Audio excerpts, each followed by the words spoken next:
Вот этот форум, он назревал давно.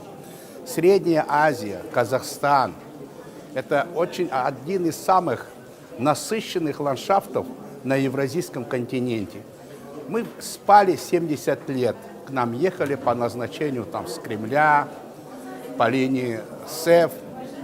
На сегодня мы одна из самых самостоятельных, быстро развивающих регионов. Наши президенты встречаются и дали большой, огромный толчок для того, чтобы развить туристический бизнес, открыть всему миру Среднюю Азию и Казахстан. Сегодня встречаются, сегодняшний форум – это казахско-узбекская встреча, форум туристический. И как живой нитью познавали ее сначала картографы.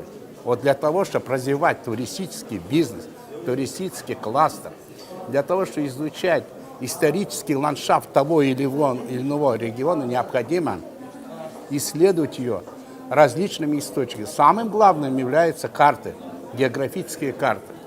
Непосредственно шелковый путь Средней Азии, Казахстан и Узбекистан является одним из таких платформ, живой платформы сообщества, для того, чтобы могли объединиться и обмениваться вот этим интересным историческим ландшафтом на сегодняшний день.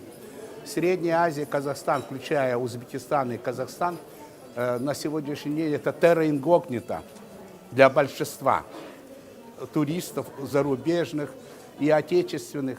Некоторые внутренние туристы сейчас только начинают открывать Узбекистан с его красотами, историческим ландшафтом, исторической личностью.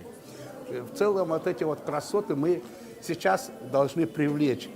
А каким образом? Нужна карта. Карта, которая составлена специалистами, а не любителями, как это на сегодняшний день.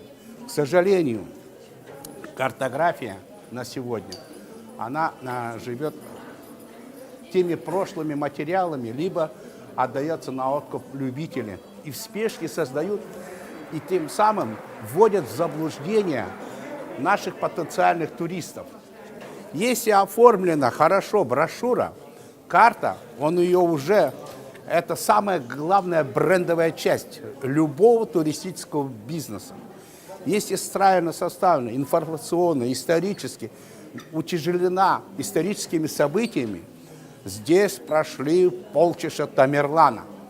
И любой непман, любой бюргер, любой англичанин чоперный будет интересоваться, где же эти копыта этих кочевников, где же они прошли.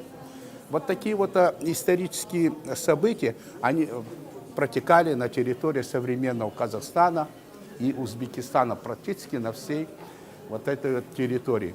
И мы сейчас, пользуясь случаем, мы сейчас как раз и занимаемся составлением как сакральной карты Казахстана, и в целом полностью будем раскрывать всю эту картину на основе тех имеющих материалов, которые у нас есть. А материалы у нас уникальные.